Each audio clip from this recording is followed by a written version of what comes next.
silence. Kings and queens, silence. Traditional leaders, silence. So who could say the truth? We are the workers of comfort call. Now by area, why no baby? We are the workers of comfort call.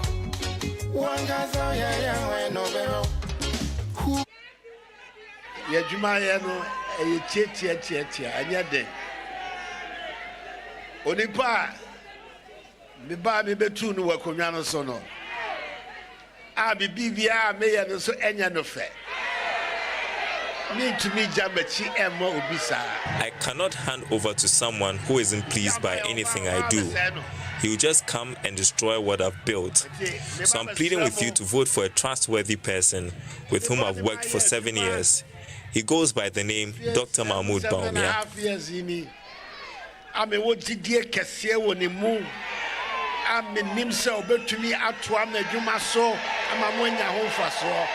The friend of Mahamadou Baumia. As your president, I want to extend my heartfelt gratitude to all Ghanaians for their patience and understanding during recent temporary challenges with the electricity supply across the country. Over the period, the issues surrounding maintenance of transformers and gas supply have been successfully resolved, resulting in a sufficient improvement in power supply reliability.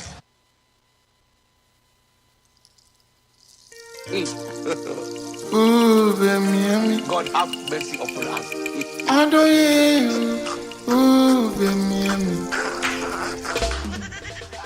Askolo saluda dawa a while ago Kumungang, the technical advisor Ghana Hajj Board Alhaji Manaf Mohammed shi yazo ya haskaka akan processes na Hajj this year. Ya ba mu daidai wannan lokaci wakilan jami'an siyasa sun shigo a studio. Saddam na kara Hussein kai, but he is not the Saddam Hussein, you know. This one is the youth ambassador, youth commander, youth commando na Wakaikui Central Constituency Alhaji wanda sunan shi kuma akwai Mensa ciki. Mensa, I don't know. Tells you name doesn't pray. Huh? Name doesn't pray. All right. Shine wakilin MPP tukunan the indefatigable secretary, Mugabe. constituency secretary of NDC for Madina constituency Honorable Abdul Razak Shikuma yana nan. Yau sabida karancin lokaci ba za mu kun gane yau magana nan ya kamacin rage yau. She's Elvis a free anchor. Yeah, India film kuma na jiranka. Yeah, India film kuma na jira na shi sa. Elvis a free anchor yayi wani magana. Maganan da ya bar yan MPP dewa sun fara gefen shi da dusi. Ana gefa kai wani magana kake Elvis a free anchor. You have the audacity to talk about corruption. You have the audacity to talk about. You've forgotten about Brazil. Mega. If you have the Elvis Free Anchor video, kindly play for us.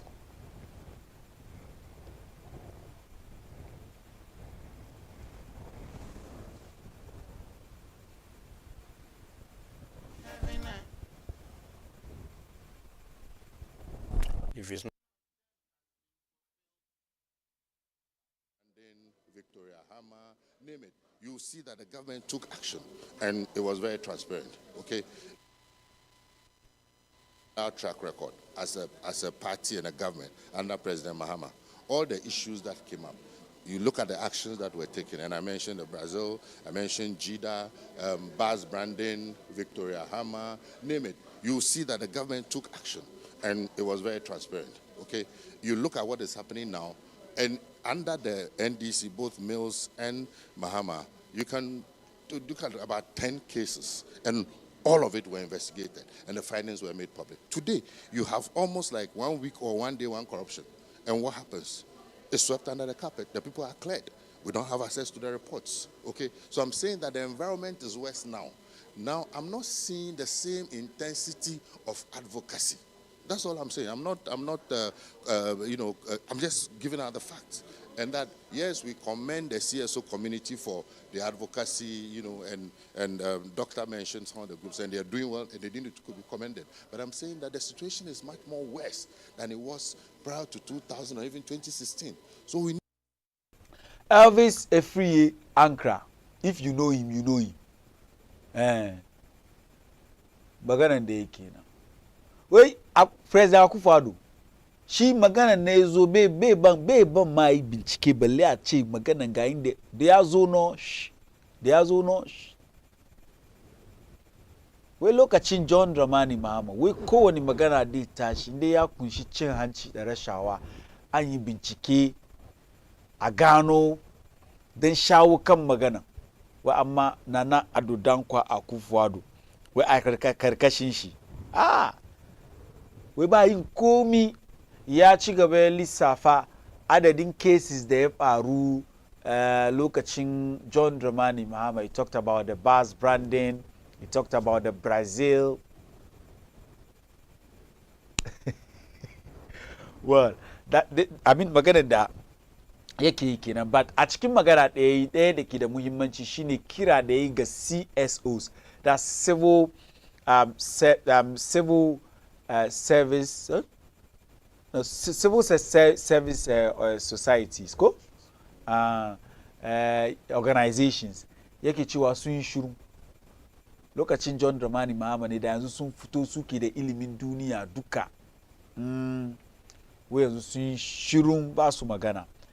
Ya ce lokaci ya kai a gan cewa kamar kowa ya tufa albarkacin bakin shi cikin wannan matsala na cin hanci da rashawa a karkashin shugaban kasa na Nana Addo Dankwa Akufo-Addo.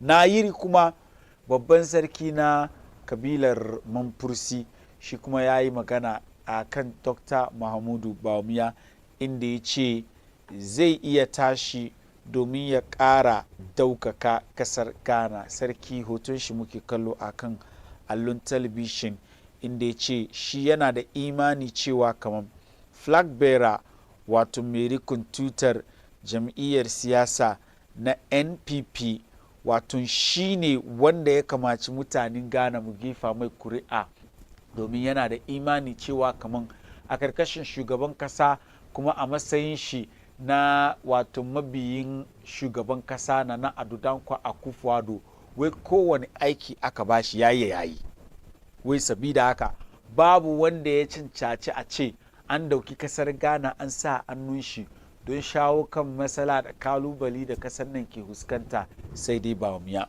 Wai kamata ne mutanen Ghana mu ba Bawumia goyon baya kuma mu taimaka mishi ya zama shugaban kasa. Ya ce I'm deeply persuaded that you have it in you to carry out the task ahead.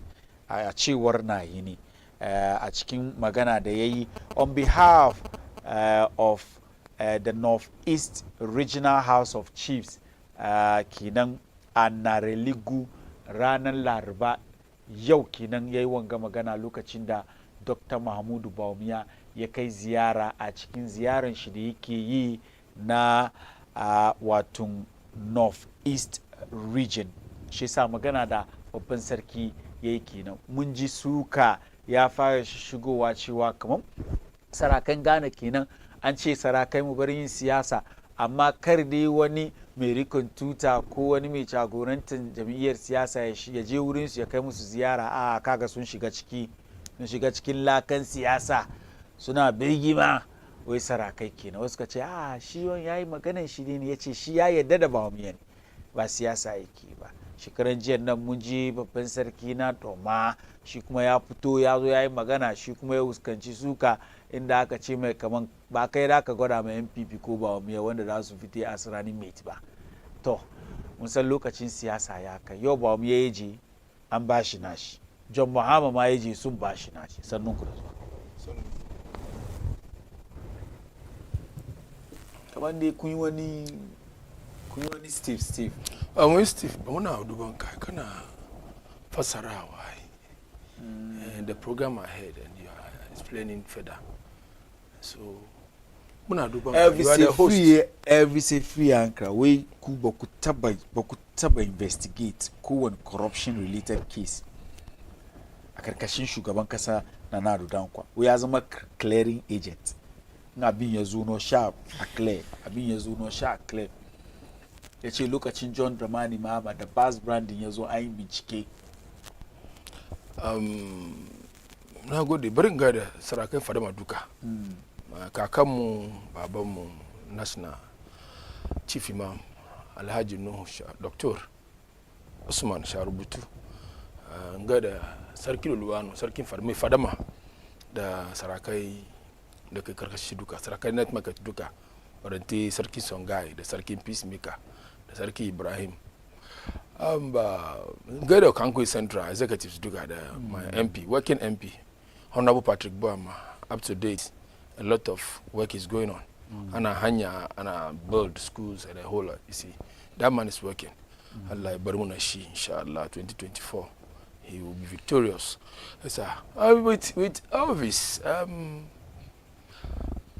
in Elvis naji the word corruption ina bin nanga na bin nanga ana neman wani with no credibility about corruption who doesn't supposed to even say anything about corruption because he was exposed to the world. He was exposed to the world under his tenure as a sports minister. So, ngaka checha nin corruption. Bara woni wanda ka kama shi. Ngaka kawo committee about your aikin da kai. Shiki gwada kuma no abin da kai na bai dace ba kuma aka bincike aka gan kuma no gaskiya nan ga abin yana gan shi red color nan a mande wurin kayi an ce sata binciken da aka yi nuna cewa yi sata ba Brazil a lot happen in Brazil gashi na zo ai kuka gaban committee duka an gani ya yi kuka don bai da laifi oh kariya isa ana magana kamar wani na ana kofa wani ko wani ya je in kai ana dora ka kufa do before da win election ya fadi musu kuma kana da kai business je waje ka je kai business ba cikin government da kai business ba so if you are in his government and you try anything corrupt he will let you go the law will take its course ciki no aka samu Charles Bisu ya je karbi bribe wurin Anas Armiyawa Anas wa aka ce bribe Mallam Fary you are in Mallam Fary you are in this studio if you are in this studio if I come and I'm giving you something closely without let's there's no camera around I'm giving you something closely and secretly I'm taking you camera is it bribe? Was he supposed to take money at that place where he was exercising his responsibility? It depends on the discussion what was going on. No, fira da ke zuwa kai shi dai kawo sanin kudi ciki yayi. In kana neman taimako wuri na, wani ce maybe Mallam Fary na bida ka host na at this time maybe ban yan bi cikin studio biya kudi da ku karban duka zabna bida maybe ka adjust. Ba mu ga shugaban kasa ya doki wani mataki kai ba ya ce okay mun ga video ya karbi kudi ba da yi bincike ni shugaban kasa na set up wani ya sunan shi body kaman su conduct investigation kai kuma ga shugaban kasa ya don ba gaskiya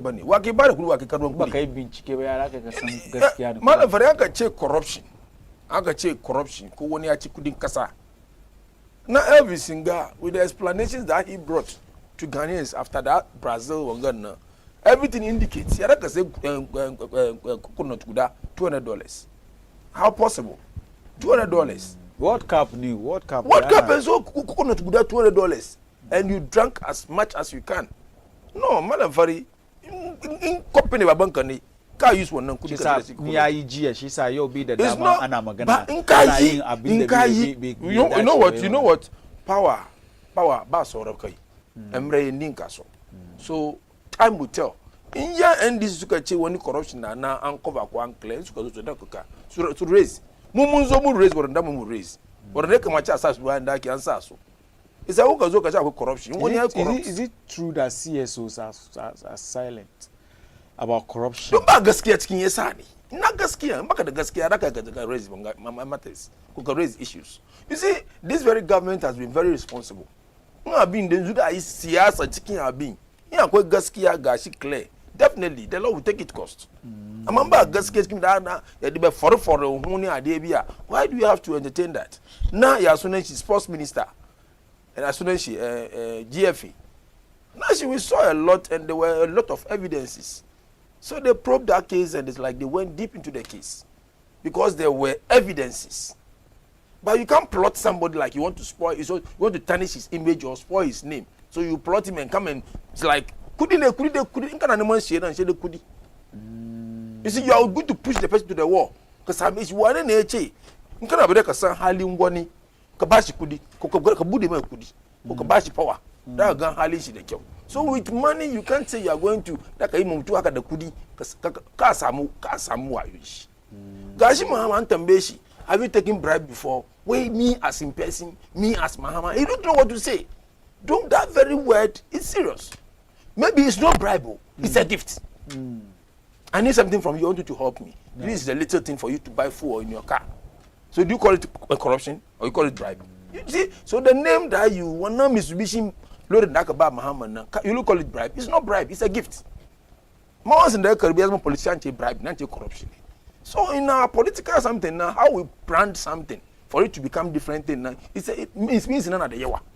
So one nan bisi uda so ngana tenye ni na ne ma binga if ya so na shi the journalist in the jay wonga bisi na mbe ne man komi wuri shi one of that kudi one of that kudi is that if we are talking about corruption we should know the right channel come abinga de wonga ne corruption wonga keka maybe causing financial loss to the states, or this is what we call corruption. But something that somebody will plan something, I'm going to disgrace my brother Razaki here, so let me plot him with this or. But when no Akufo-Addo yeche, yeah, use one principle no in fighting against corruption. Kukamenta. Just one principle. Now announced principle. Oh, one announced principle. The year we MPP keche will be the kill. She no look at John Mahama that aka use against some judges, some key, yeah. Akufo-Addo ya ce muna wannan lokaci kaman iyazo I'm going to use the ANAS principle in the fight against corruption. Mallam Fary, you can say something today.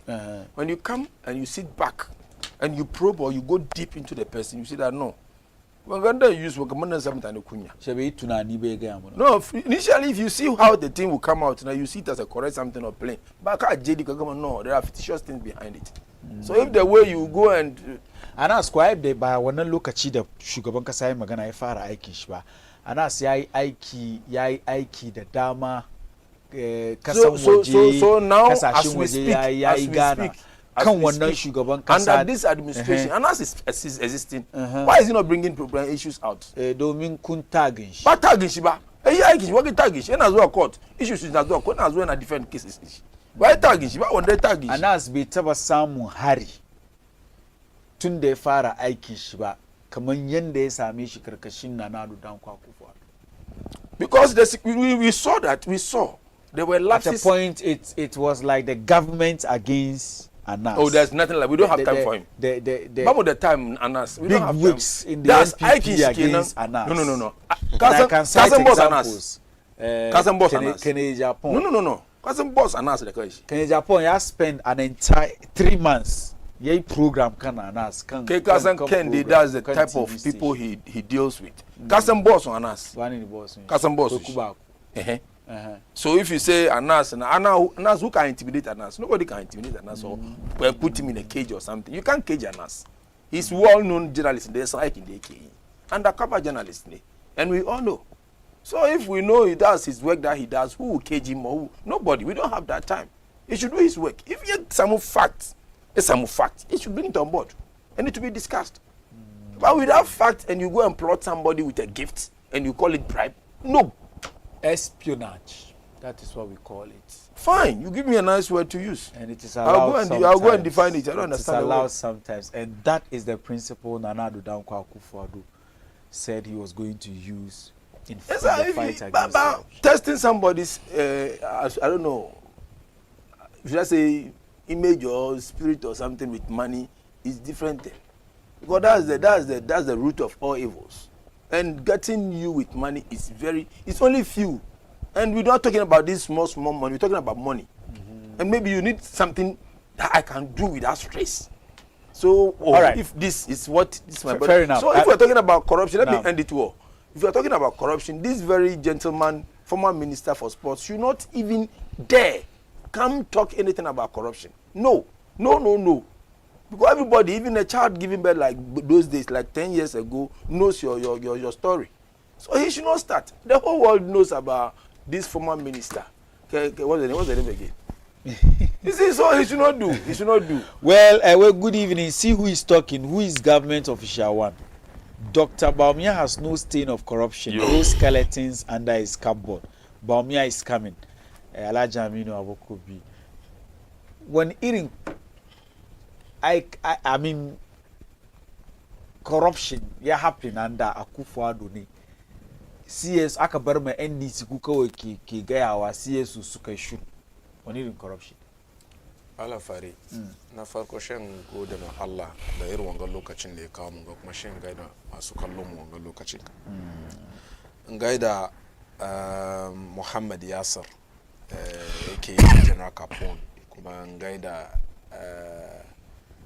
Yusuf kuma gaida Baba Said kuma gaida Nana Khadija kuma gaida Zuwaira gaida Rashida gaida iyalin jama'a duka baki daya kagan Mallam Fary yau magana na Honorable Elvis Ifriyankra Ifadi gaskiya ne kuma that is the realities on the ground yau ka duba lamarin Ghana muna gan corruption da dama, corruption to the highest level domin corruption da kanta ta fara daga presidency which is the Jubilee House da kanshi sashe trickle down izo to the appointees bari yau appointees da dama suna gan kama no ba wana Mallam Fary bari fari mu wani magana in Ghana wani response da Ghana muna da responsible leaders da wata kama Sisila da pa da wala kan man lokanta I'm telling you don me an lokanta kudinta ne ba ta da wannan license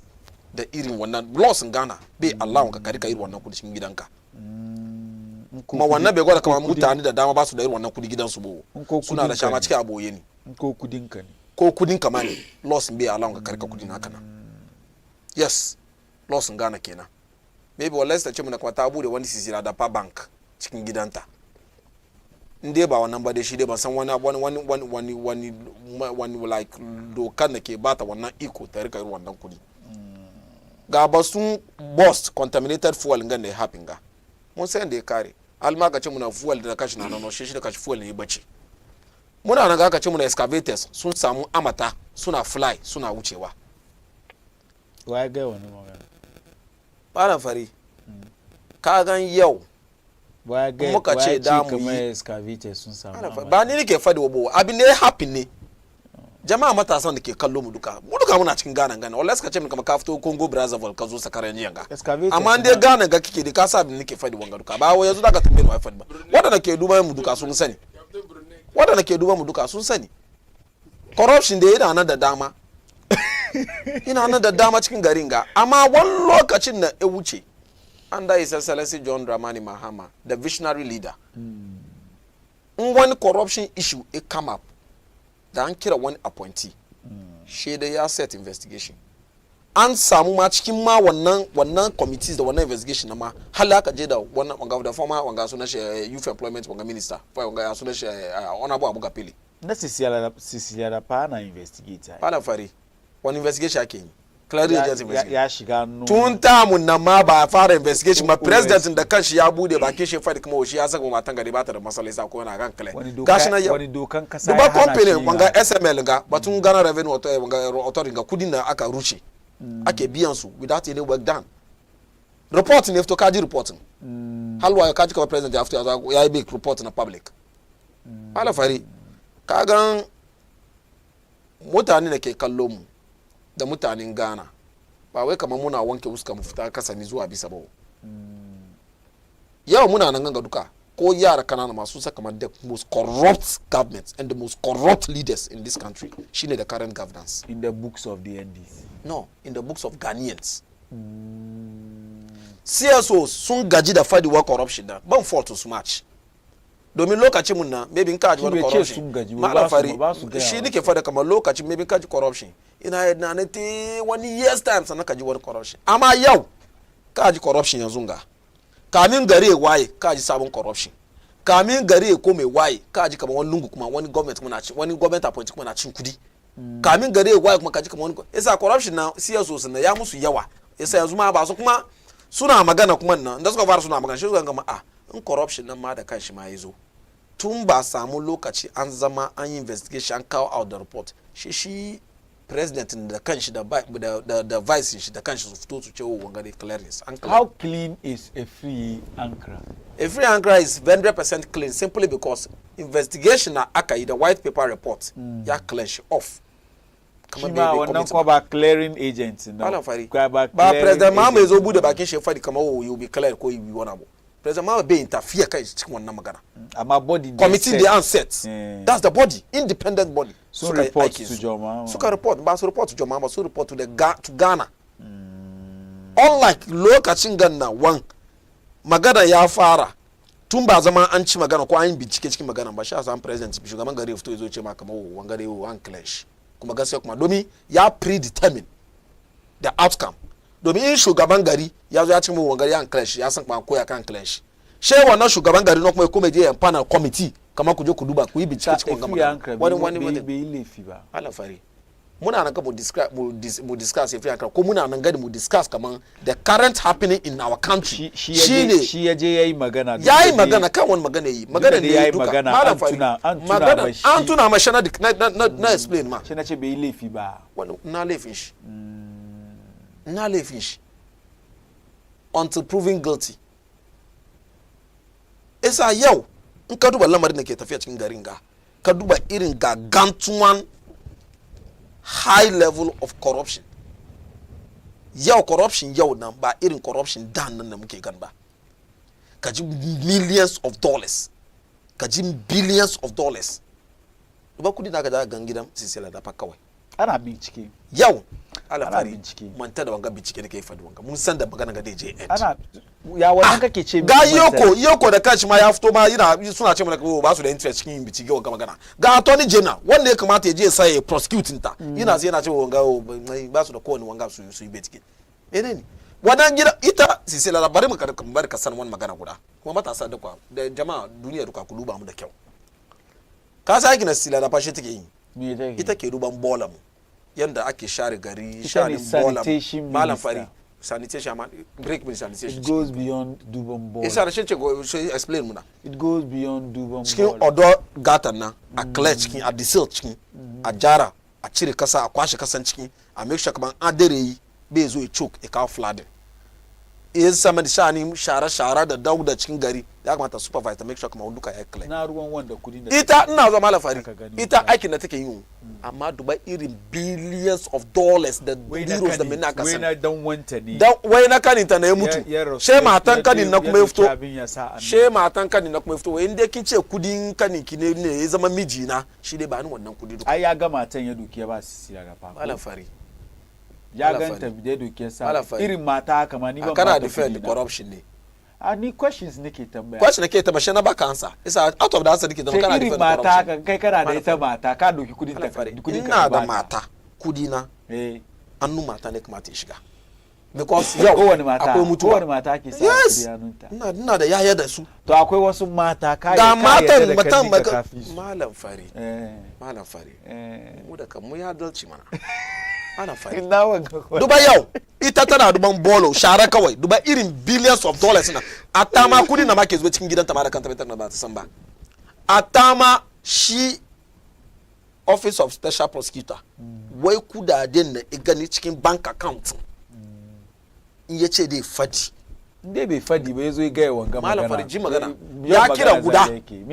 ya kira account ta guda wai millions of dollars ne ke zuwa cikin ikira sauran na wai inda your communication director also has issues with the special prosecutor. I mean yanda yake conduct aikin to bari ba kansa wani yace da ya kira sauran account nan kudin da ke ciki ina ga maganiyas maybe wasu sun tashi bisa no ya kira inde bai kira inde bai so are you telling me kaman as a seasoned journalist kaman ke Mallam Fary are you saying kaman office of special prosecutor bai fito ya zo ya wannan magana ba shi nake cewa the fact say so you should have asked him don ke journalist ne ya kamata da ka tambaye shi kamar ba ni da ka tambaye ni ka tambaye ni wani iko nike da shi wanda ko wani iko ni ba journalist bane na understand ke ni journalist ke da wani iko ka tambaye shi in ya kasa ka je ka pass ka put in RTI na right to information bill wannan when the CSOs are tired of the allegations from the NDC and are not ready to follow the NDC to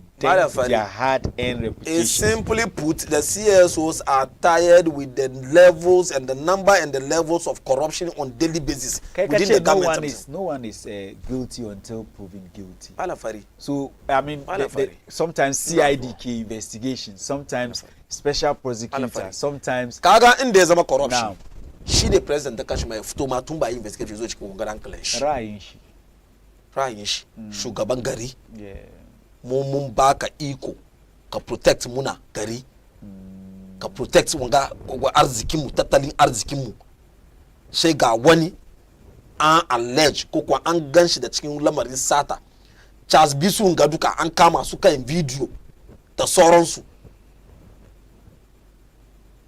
ga shi president ma da kanshi ma batun sewa broni ga da mini duka it amounts to corruption. Sewa broni Mallam Fary kayan corruption ina zuwa na ce ba it amounts to corruption kayan corruption ina nan to different levels. What about sewa broni?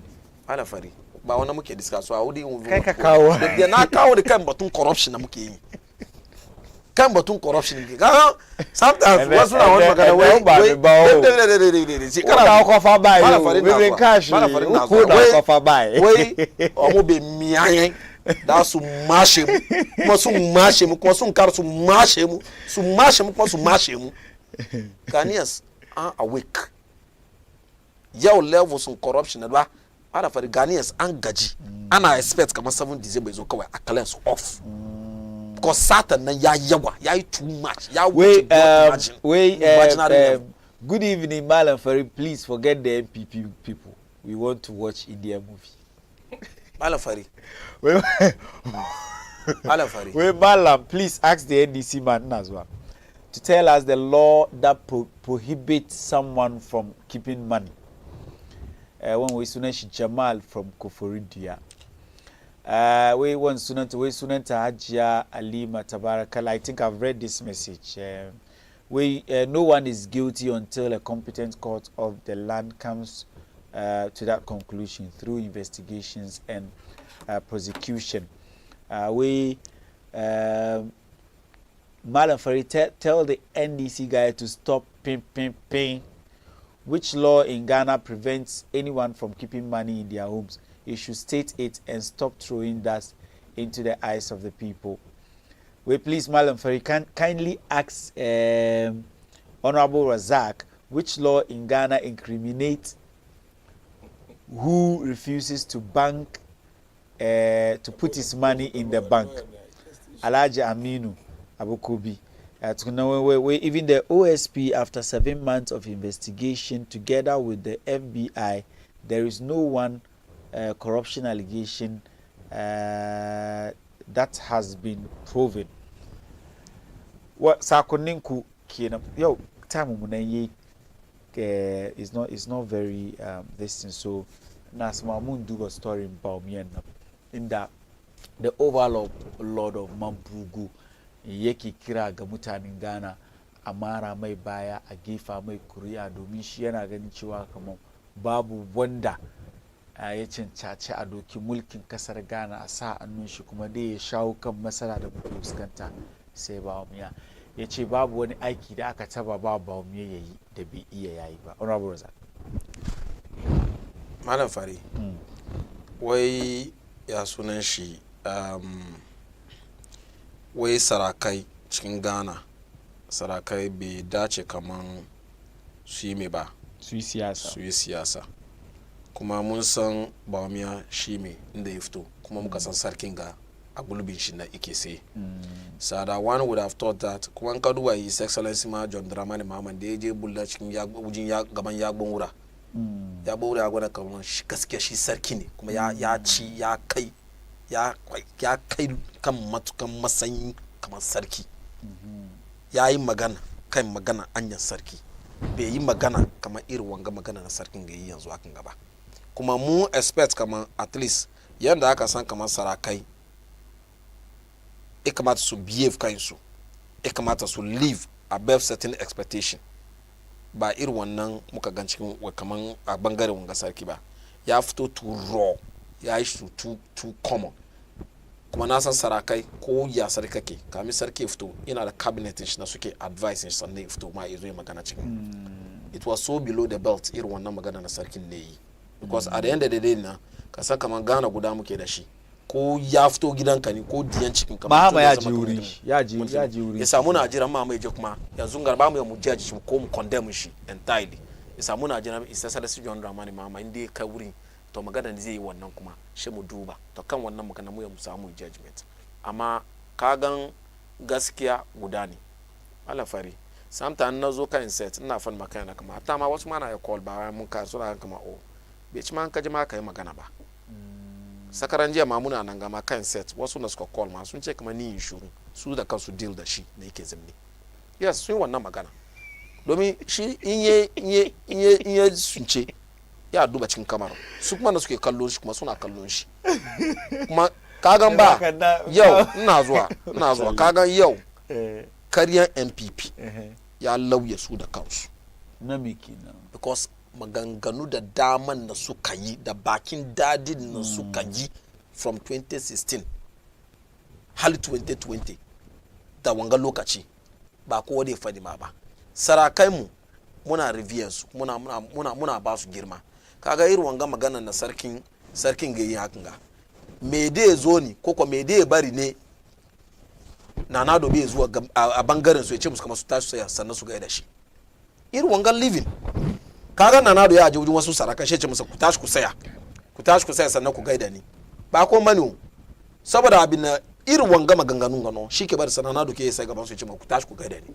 domin na kamar nawa domin ko na da kashi ya saka magana sarki ne ma bai dace ba daidai ba tun fuwa ka shi bai yi ba ga gawa tun fuwa yi wanga loose talk amma na ajiman bedu da sauransu suna yi ajiman bedu ha minute kaga ya wanga ba da sama kuma bayan wannan da kan ajiman bedu ba mu ya je wajen shi ba sai ba shi ya ce ma ba mu ya select running mate ba ka ba su vote mai ya fadi ma wannan normal ne wannan normal ya fadi mai wai mai ka select sun vote mai in ka select ana da mu duba in ka select mun duba wannan ka select kamar yadda isa Salisu John Dramani is that not also reckless no it's never especially ma Mallam Fary ka duba masanyin ajiman bedu da inda ya fito da inda ba mu ya fito da wannan sarkin da inda ya fito shi sarkin nani sarkin bunu ne doma ba sarkin ta wannan gwano kenan ta wannan gwano kenan shi dai yana da dama ya ce ma political party select running meeting ka kagan wai akwai wani platform my people no vote for bari baka example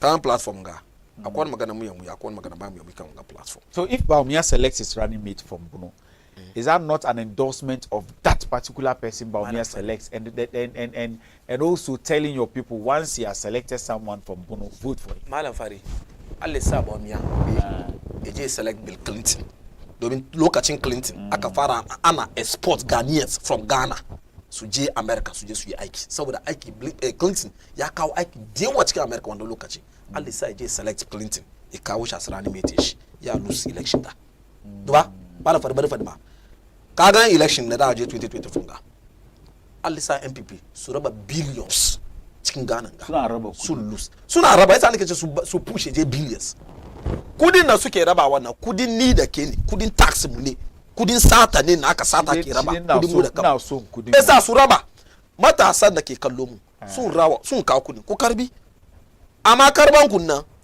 just cosmetic no just for some 1 2 3 days 1 days ne ka cika kare ya kare yasa matasa ku karbi domin kudin mu ne amma vote da ku vote against su kuma haka na kuma da yi kuma kana ji na ba kowane amount of intimidation MPP da su yi da su are they intimidating you intimidate ni na witness a chimota na witness a chimota na zuwa it is something that they are doing but it's not working all of you are doing Mallam Fary bani fadi ma wani magana guda kamin mu yi district assembly election 2023 ga daga electoral commission in ka kai electoral commission madina nake ma kaga yanda yan MPP suke behave suna kuwa suna wujin nan wai sun zo kaga su suna kuwa kaga wanga barkire zongon kuga wanda ya lusu zongon nan kaga ya kwashe mutane eje na wani guri ya je kwashe mutane kawo su na ba sa su da shi ba kawo su suna register menene kada ji Mallam Fary da aka kare registration na ya aka kare 15-0 aka na muka ba su NDC cikin Madina ga sakarar jan gana muka fara wata guda na wujin wannan lokacin farko na assembly election na kuma aka nuna ta fara tana kuwa ina sai wujin na kalota nace ina sai tana duba ta shuru ta kuwa ta kuwa na duba tace wai uye sai ya uye so ne ya sama 15 naira account na won 15 naira mujina na ko muka anu nya shi anu ya comment anu ya papa zan tambaye ka registration na ke honorable Saddam shigo ciki kan wanga zace kagode Mallam Fary ka gani the way NDC suke tickle themselves suna wanga ya kai fita wuya suna jakulkuli suna dariya they should not be surprised if they lose 2024 elections. They will lose massively. Baumia ya musu akanga. Ya imi. Baumia yesiga. Kache ya musu ya. Ya musu aka. Yesiga voter region. That's where they will see that they've lost the election in advance. Wallahi that man. Allah ba mu nan. Daga na. Baumia Allah kaushi. Daga na. Allah kaushi zo rescue. Suna kallon ka. Allah kawo Baumia zo rescue. Isa ta ga muna jin wahala yanzu akan ga. Ni magana don't respond to you. Ya sunan shi Allah ba mu Baumia zo rescue mu from this what we are approaching, like we should balance power. To who? We don't have any credible person. Mahama is credible. Who? What? Mahama. Who? Mahama. Oh, please. Aiki inda na dan kwa kufado yayi. Inda ya kai nan. Muna neman Usain Bolt. Eje da green na speed. La ilaha. We are in a digital world and we need somebody. Kaga manyan nan ba su magana banzawo. They don't talk anyhow. He's a chief, almost 80 something years. And he can't just wake up or stand up and say this on just for saying he got power. No, Baumia de bash. Ya Africa we could Baumia. No, muna Baumia de mi. Kace aikin da Baumia Akufo-Addo muna nemo da DJ da mu switch. Sai yanzu muna rarrafe ne ko.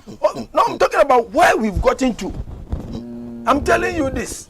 Agenda 111, 111 hospitals that has been built, started by Nana Dongo. Where are they? Where are they? Why? What are you asking? Me, I have not seen one that has been complete. No, it's not complete. That's what I'm saying. But when we will not. We can't trust Mahama like the president said. He can't trust Mahama. Kumbar's free day senior cikin daji. Shi sa kuma kuna ga suka zo su bar hospitals cikin daji. I carry agenda 111. There will be no nurse will be left in the house. Nace Kumbar don Kumbar. Aka bar agenda 111. The one of the asunansi expansion da ke yi hanyar kasuwa to Winneba zuwa Mankesi Munga. Day senior schools da ke kun kare. I'm telling you, it is very, very, very possible. Baumia becoming the president. Okay, Baumia. Inshallah. Okay, this very year, they can Zua Nanga. Before I came here, I was at the Hanko North municipal in that case. The registration. Now, what lie? Warning shot here in this Keba. Warning shot in front of police officers. Yeah, and this warning shot. And about warning, pistol, and about warning when I good wa. And about warning shot in a good wa. Kagame so right. Say mana, kana good kana gudua kana bani warning shot kana gudua kachire guntu kabuka papa second agudua papa second agudua ana bika kana gudua what na so kombo so be kana gudua see let me tell you, I'm telling you, and this should not try this time. They should not try. It's boot for boot. This is the 2024. This is the other elections. They should not try. The NDC should not try. They should not see you are in opposition using pistol giving warning shots. Okay, go not. Warning shot this evening, just this evening. Who are those? The NDCs. They were wearing NDC dress. The NDCs. I'm telling you, and I have evidences. Where's the evidence? I have not evidence. Evidences. Where are the evidence? You're giving warning shot. You are running. Where are the evidence? The other police service. The NDC, no NDC. Those NDCs. So the local MPP for granted. It's passed. Yauche. You are getting emotional. NDC made the very emotional. Made the Ghana. Mahama ya carry aikin. I can see a 3 year retire, you will be retired. Are you the one going to decide that? I'm telling you, inshallah, the good work of Baumia, like the chief said, this guy is very humble, very respectful. Any work that is being given to him, I go and I can the president Yebashi, you know, I day, be the winning corruption, just any item of corruption. I can see the Nandi. He's not corrupt. I can see the Nandi. It's not about I can see. There's when I'm gonna shine in the humbleness of the guy and the submissiveness. If the humbleness will go chop, and his hard work. That's sitting in collapse business. During his vice chipunga, but some corruption jikishiba. Commander one in that some airbus jikishi. The other corruptions there were somebody who wants to become the president, and he became and he couldn't perform. Ya yikumayachi. You couldn't perform. Lord, has some accident. Brian, she do kitchen. No, we don't drive. They drive is Brian, he is some accident. So this very man cannot be trusted. Mahama is no for Ghana. We know. Always I do say it here. Muna chicken crisis.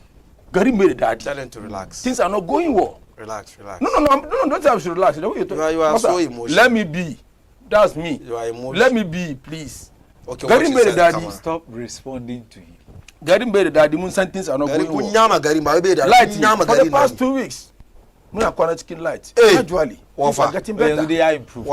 Yeah, improve. Alle saka ma. Come on, gaskiya. Ba end this day they improve. The ba expect one guy for me ya improve. She dey get for me. I know you are a seasoned journalist, so you tell me the truth. You light gradually. It's becoming better. Tun baringani. Tun last week. Last week, I send my message now. Yes, last week, I send my Wednesday. Last week Wednesday. Last week, I Wednesday. Mallam Fary, you know one thing. Ghana. Nka shiga US ko kai kana cikin US ngare waye ko talaka da bai da na ci ya tashi we God bless America. Muna mu ne ba muka criticize. We should see the solutions. That's what we are saying. We've seen it. Someone slide doom so Ajia Alima Tabarakallah. We even the OSP after 7 months, I think I've read this one. We hi Mallam Fary, tell Wazak we do or die trying NDC all the way. Amina from Medina, Kampalaru house. Yes. I love watching your show. Thank you very much. Assalamu alaikum Mallam Fary and your panelists. Tell the NDC guy to stop the blind debate and provide us the constitution or case law which forbid us to keep money in our home. My regards to our incoming president, Dr. Mahmoud Baumia. When I have to ring Honorable Kojo Asmenyi. No. My regards to Dr. Mahmoud Baumia and Honorable Kojo Asmenyi by Idris Ugumwa East. Sufaya Kasim Larry, where JM, the visionary man, will definitely save Ghana when elected on 7th December 2024. The law mandates investigative bodies to probe unexplained wealth. No law prohibits individuals to keep any money or money at home. Salif Accra. So you disclose the source. Assalamu alaikum. She says it's her brothers. Assalamu alaikum Baina TV. Wait, please let the NDC know that he is on air and not the usual B stories. Where he should know that there are intellectuals watching the program. He should position himself and talk well. My regards to the next lead. When I have touring incoming, no, you have touring Idrisu. In Ghana, the law that mandates investigative agencies to investigate unexplained wealth is the Economic and Organized Crime Office, IOCO Act 2010, Act 804. This law empowers IOCO to investigate economic and organized crime, including cases involving unexplained wealth. Tell the MPP man to stop ... The expansion of roads from Kaswa to Winneba is ECOWAS project. How can you say this? Not MPP project. How can you say this? Oh, Charlie. So N1 is a United States project. Let me conclude. In the decade, Let me conclude. I was on the phone before you started your message.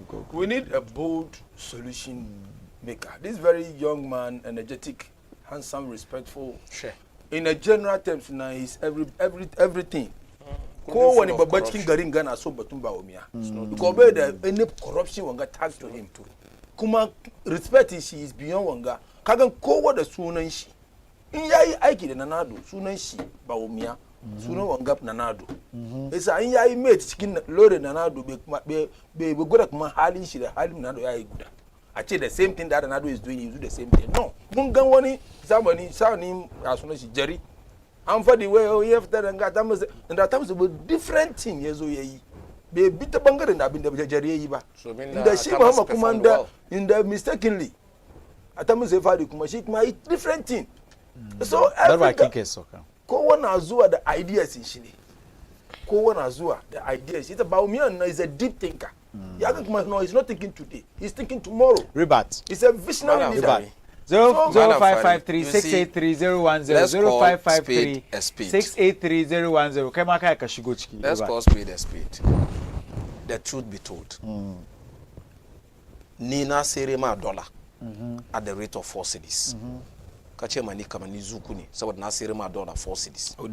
Yau na seri dollar. Where magana shi? Yau keka na seri dollar 15 cedis. Kache mani kama nzui mata saboda keka na seri dollar. Yan kuyi wa ke kallai. Hello. Mama kamu gaskiya mana. Hello, bar mu doki callan ka yankuri. Hello. Hello. Na'am, honorable ci gaba. Mallam Fary. The current state na muke cikin Ghana ba shi bane. In ka ce technology, President Mahama need technology. Me. The building of the fiber optic bone of this country. Kariani. It's a lie. It's a lie. Wait. Kariani. Hello. Investigate. Kariani. Oh, call us. Okay, fine. Sorry. Hello. Assalamu alaikum. Wa alaikum assalam wa rahmatullahi ta'ala wa barakatuh. Sunan ka da inda kake kira. Na'am, sunan ka da inda kake kira.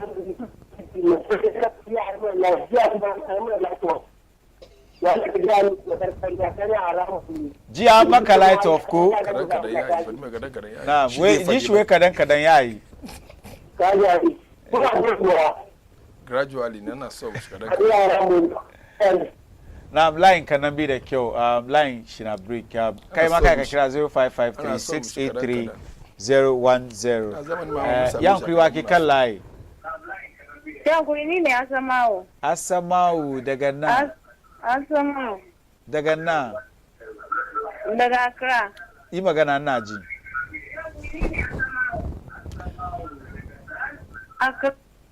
Asamawo is listening to herself. See, when you call me, lower the volume on your TV sets. Yankuri wa ke kira? Sunana Mami. Mami daga nan. Ofanko Barrier. Muna jinki. Ku gaya ma ba umiyo ba wasan yara ke yi ba.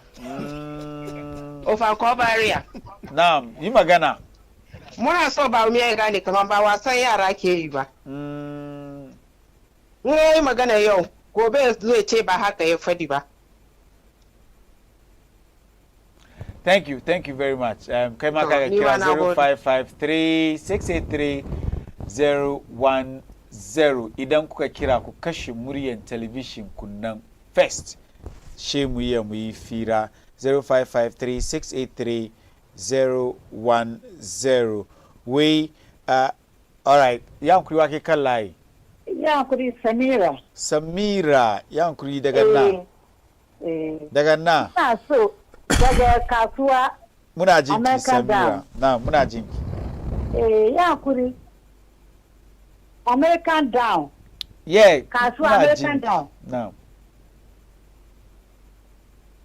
Ina so ngaya da NPP man ne kama lokaci da John Mama ke kai lokaci dola bai kai haka nan ba. Yanzu sun bar aiki mu komi mu ya bata. Shi yasa a ce ma ba mu ya kama in ko ya zama mai ba mu ne bi. Da je yi kwana. Mungode. Lada ya isaka no. Mungode. Thank you very much. Where Bameji Kwana, they don't need him. From a little over 4 CD to almost 15 CDs. They don't need him. Where J Kwana. Where if I sack or take my key from my trotro driver, I will not give it to his mate because he will drive like his master. That's what he learned from him. Young Kriwa Kika Lai. Hello. Na sunan ka dai daga kira. Kumasi. Sunan ka yankuri. Sunana Amidu. Amidu daga Kumasi. Kumasi wani nguwa? Ababu. Kumasi Abuabu muna jinka.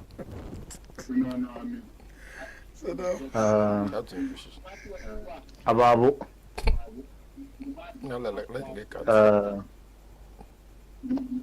Na da mag. Oh, yankuri idan kuka kira mu. Ya muna jinka. A ga ma wanda ke kusa da kan nan. Hello. Well, I think he's listening to himself, so we cannot continue with this. Yankuri nan da mu da saya kan course da za mu ke. Yankuri idan kuka kira mu, you are making it difficult, very very difficult for us here. Idan kuka kira mu na farko ku kashe muryar television ya so ka saurari call kan phone ka ba ka ba bai yi. Well, assalamu alaikum Bayna TV. Mallam Fary, tell this guy he should stop saying what he's saying. Bawumia should stop disgracing himself from Zainab Muhammad. Daidai wannan lokaci dai ba mu damu kawo muku shiri ba. Before that, banin karbi closing remarks ku ya so mu tashi na fara da kai. Kaga da muke yanzu aka gana. 30 seconds. Kaga way the most difficult work to do today in Ghana is to come on set defending the MPP. Ama duka maganda fa duka ne matasa muna registration voters ID card. Wadanda ya zamani kama sun samu yayanmu da kanninmu na suka samu 18 years and above.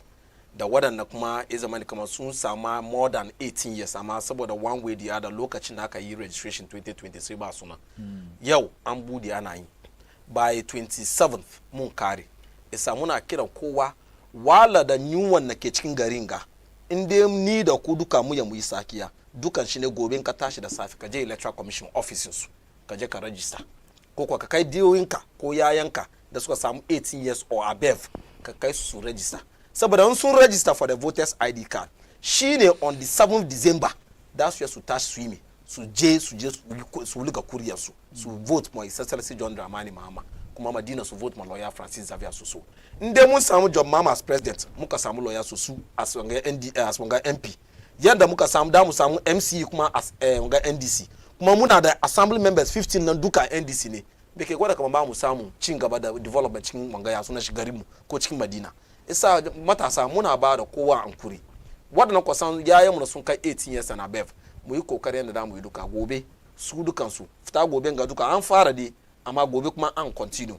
hali zuwa 27 da kare kuma kiyan da katun register voters ID card din kan nan ya bace kaka te electoral commission kama da ka je ka register kuma domin ka je kuma da ka register sabo saboda kana ga kuma naka ya bace ko da ka je wurin ka ce kuma da ka sake suna double register an ka dibi hannu ka kai machine nan no suna ka yazo kuma suna ka zo police ya kama ka domin mun samu wani masala kan sakaran jiyan gano ni wanga wani na ma bai sani ba yes isa an card ka ya bace kaka zo wai kada bara kai sabon card so phone card ka ne bace nan 28 ka zo electoral commission ka fadi musu kama card na ya bace na tu ya ma ya bace sun bar ka biya 10 cedis in ka biya 10 cedis an bar ka dibiya nuka kai machine nan da ka dibiya sunan ka ya pop up an print ma so phone card ka na no wanda ya bace na an print ma sabo ka karbi aka nan kuma na kike da cikin Madina maybe yanzu kana so yanzu vote ka ba shi na Madina amma kana stay Madina yanzu kana so ka zo ka vote cikin Madina ka vote ma John Mama da lawyer Susu kaka tashi wai da aka zo ka yi card saboda nan ga Madina da aka zo ka yi sabon card ka jira by 29th going nan ka zo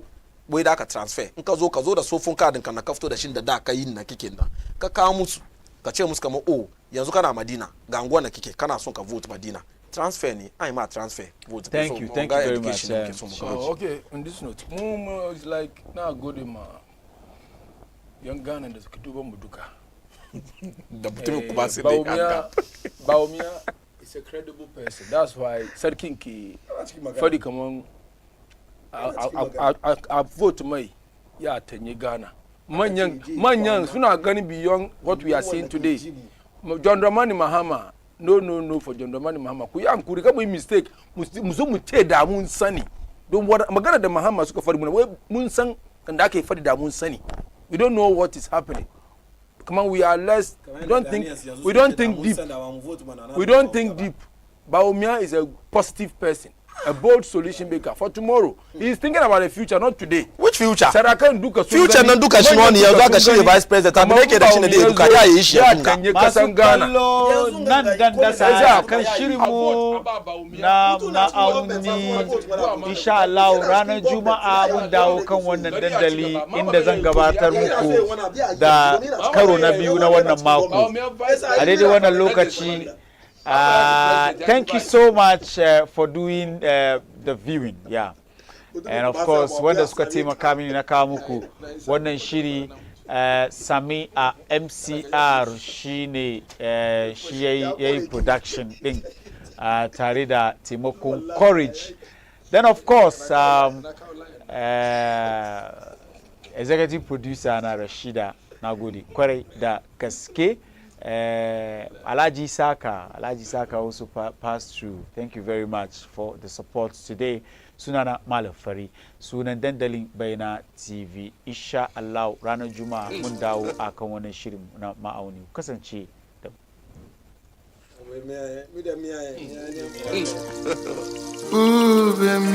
God have mercy upon us.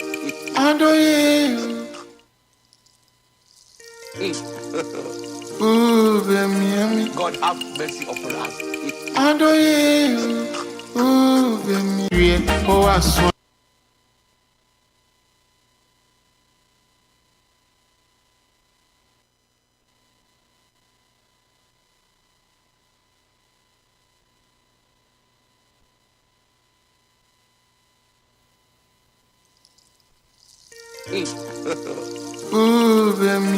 God have mercy upon us.